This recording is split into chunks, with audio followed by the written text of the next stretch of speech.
तुर्की जब भारत के सामने टिक नहीं पाया, भारत को नुकसान पहुंचाने की तुर्की की जब सारी कोशिश नाकाम हो गई, तो ऐसे में तुर्की ने बहुत ही घटिया तरीके से भारत के यार्न पे अटैक किया। आखिर तुर्की का यह अटैक है क्या और भारत इसका कैसे जवाब देगा, इन सारे विषय पे चर्चा होगी। लेकिन उससे पहले आपको बता दे, तुर्की के राष्ट्रपति अर्दोगन का खलीफा मॉडल पिट गया। तुर्की जो कि इस समय अजरबैजान और पाकिस्तान का नेता बना बैठा है, उस तुर्की के पास अपने खुद के बच पाने का कोई ठिकाना नहीं। तो ऐसे में यही तुर्की भला पाकिस्तान और अजरबैजान को बचाने की क्या ही गारंटी देगा। और यहाँ पर पाकिस्तान और अजरबैजान को आंखें खोलकर देखना चाहिए कि भारत के टकराने का नतीजा जब तुर्की के लिए इतना महंगा साबित हो सकता है, तो पाकिस्तान और अजरबैजान का भारत क्या हाल करेगा।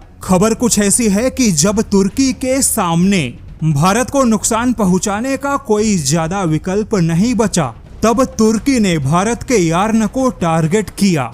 यार्न यानी धागा, तांगा या डोरा। अगर और सीधे शब्दों में कहे तो तुर्की ने भारत के टेक्सटाइल निर्यात को टारगेट किया। विशेष तौर पे भारत का जो प्योर कॉटन निर्यात है, उस पर अब तुर्की ने सेफगार्ड ड्यूटी लगा दी है। यहाँ पर बता दे, टैक्स, ड्यूटी और टैरिफ, इन तीनों में बहुत ही बड़ा तकनीकी फर्क है। जैसे कि टैक्स देश के भीतर घरेलू सामानों पे लगाया जाता है, जबकि ड्यूटी को आयात या निर्यात के समय व्यापार नियंत्रण के लिए बाहरी सामानों पे लगाया जाता है। जबकि टैरिफ एक बड़े पैमाने पे नीतिगत पॉलिसी होती है। टैरिफ का उद्देश्य नए व्यापार नीति को बनाना है। जैसा कि अमेरिका के टैरिफ नीतियों को देखकर आप इसे समझ सकते हैं। लेकिन अब यहाँ पे तुर्की ने भारत के टेक्सटाइल, विशेष करके कॉटन पे सेफगार्ड ड्यूटी लगाया। तुर्की ने ड्यूटी इसलिए लगाया क्योंकि दावे के मुताबिक भारत के प्योर कॉटन की वजह से तुर्की के घरेलू किसानों को बहुत बड़ा नुकसान हुआ।